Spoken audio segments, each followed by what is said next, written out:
forwards that will impact the forward output in the ventricle. So the first thing that happens is, in systole, the heart starts to contract and generate pressure. And the way it generates pressure is that door has to close, and it starts to build up pressure, and as the pressure builds up high enough, that door stays closed, but this door opens. And that's what this is. This is the aortic valve opening. As the aortic valve opens, the blood will go out this door. So that's the blood going out the door. As soon as enough blood is out the door, the pressure will start to drop again, and the aortic valve will close. The pressure in this chamber starts to drop more and more and more. And then this valve will open, and that opens, and then more blood will come in. Okay? And that's effectively what's happening with each cardiac cycle. Okay? And the difference between these two volumes is the overall stroke volume. So each heartbeat will generate a certain amount of volume that's ejected forward. Multiply that by your beats per minute, and that's how you get a cardiac output. Okay? So those are sort of the principles of what's happening in the cardiac cycle. There's a couple of relationships that you need to understand on the curve. There's an end systolic pressure volume relationship, and then there's an end diastolic pressure volume relationship.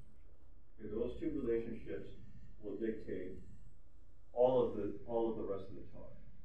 And those are represented by these hashed lines. So this hashed line at the bottom is the end diastolic pressure volume relationship. Does anybody know what that is? What does that actually represent? We talked about it already at the beginning of the talk. What are we defining by this line as the end diastolic pressure line? That's the amount of blood that gets put into this chamber before it contracts. So what is that? That's the preload. That's the preload. So this is how well the ventricle is going, this line right here. Now this line, this hash line right here, is as all the blood is being ejected out. So that line is the end systolic pressure volume relationship. And this represents two different things. It's a little bit trickier than this one. So this one was preload, but this line has two different definitions. Do you guys know what that is exactly? What we're trying to define with that line? It's a little bit more complicated, but it's basically the same thing that we were talking about on the upper slides. The slope of this line is contractility. So if this line becomes more steep like this, that's more contractility. If the line becomes more shallow like this, that's less contractility. Where we intersect this line is the afterload. I'll show you this down here.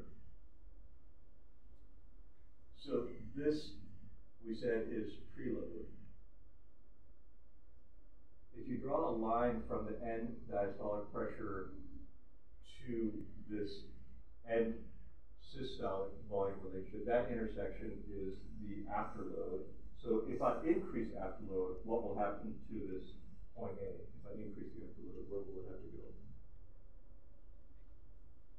On the line. Yeah, so if I increase the blood pressure, this intersection will have to be up here somewhere.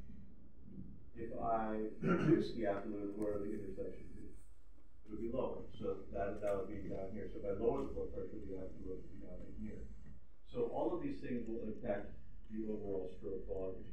If I increase the afterload, the stroke volume goes down. So if I increase the afterload, this whole area under the curve has to get smaller.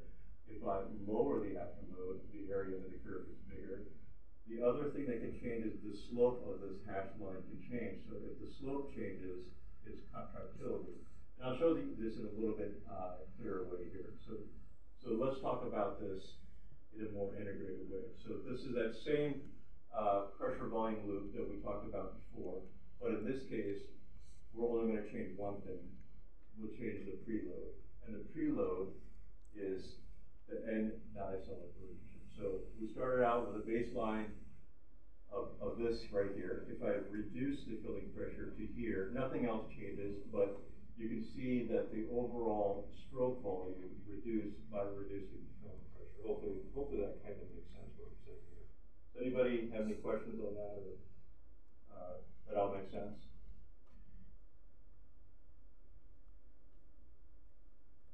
here's somebody where we increase their blood pressure by increasing their afterload.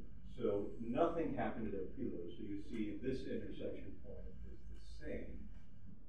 But what we did is we increased the afterload from here to here. And as a result, the area under the curve gets smaller